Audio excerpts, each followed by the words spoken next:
स्थानीय निकाय चुनाव में महिला मोर्चे की बहुत अहम भूमिका है। सभी चुनाव में आपकी अहम भूमिका, लेकिन महिला मोर्चे की स्थानीय निकाय चुनाव में बहुत बड़ी भूमिका है। माननीय प्रधानमंत्री नरेंद्र मोदी जी के नेतृत्व में देश बहुत तेजी के साथ दुनिया के पैमाने पर आगे बढ़ रहा है। केवल दो बातें करने के लिए आपके बीच में आया। 2014 से लेकर अब तक आदरणीय प्रधानमंत्री नरेंद्र मोदी जी के नेतृत्व में और 2017 से लेकर प्रदेश में अब तक आदरणीय योगी जी के नेतृत्व में सरकार चल रही है।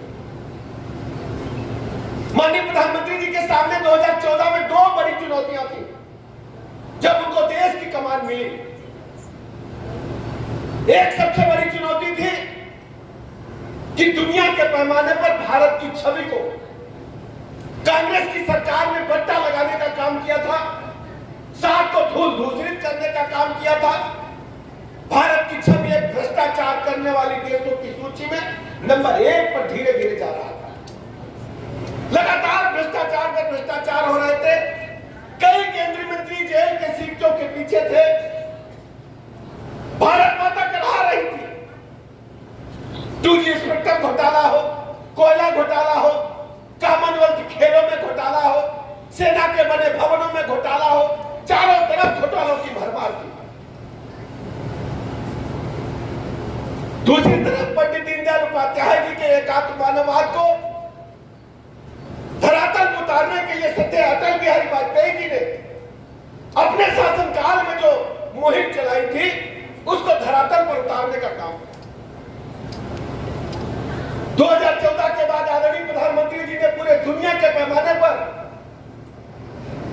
बड़े बड़े देशों में, छोटे छोटे देशों में जाकर के भारत माता की छवि को ऊपर उठाने का काम किया। और दूसरी तरफ अंत्योदय योजना भारत में लागू करके प्रत्येक गरीब को पक्का मकान।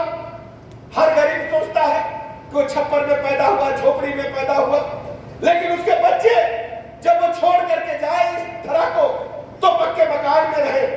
आदरणीय प्रधानमंत्री जी ने हर जरूरतमंद को पक्का मकान देने का काम किया।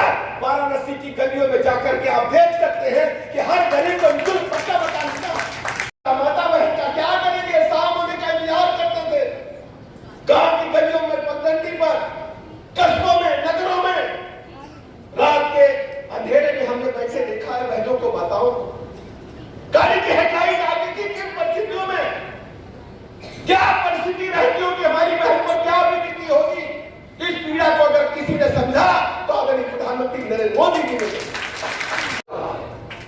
पड़ोसी देश पाकिस्तान में आटा के लिए लोग जान दिए जा रहे हैं और भारत 12 करोड़ लोगों को प्रदेश में और देश के 80 करोड़ लोगों को निःशुल्क राशन आज भी 19 से दे रहा है। कोरोना महामारी की चर्चा आ गई। कोरोना महामारी में क्या हुआ, सब कुछ लॉकडाउन बंद हो गया है। दुनिया के बड़े बड़े देश करा रहे थे, लेकिन प्रधानमंत्री जी ने बहुत बेहतर ढंग से व्यवस्था को हैंडल किया। लॉकडाउन लग गया, लॉकडाउन के दौरान पीपीई किट बनाना हम सीखे, मास्क बनाना सीखे। आज दुनिया के दूसरे नंबर पर हम पीपीई किट और मास्क सप्लाई करने वाले स्टेट हैं। पूरे दुनिया में हम पीपीई किट और मास्क देने का काम कर रहे हैं। कोरोना महामारी का टीका अमेरिका, इंग्लैंड में बना तो भारत ने 2-2 टीके बनाने का काम किया। आपको पता होगा जो टिटनेस का टीका हम लगाते हैं, जो पोलियो ड्रॉप बच्चों को पिलाते हैं, बनने के बाद भारत आने में उनको 40-50 साल लग गए थे, तब भारत में आ पाया। लेकिन कोरोना महामारी का टीका अगर इंग्लैंड अमेरिका में बना तो भारत में 2-2 टीके बने। और केवल हमने अपने लिए नहीं लगाया, हम लोग बैठे बगैर मास्क के। चाइना में लॉकडाउन है, जापान परेशान है, जहां से कोरोना शुरू हुआ हम लोग इसलिए बैठे हैं कि सबको 2-2, 3-3 टीके लगे हुए हैं। कोरोना का कोई खतरा हम लोगों को नहीं है। ये माननीय मोदी जी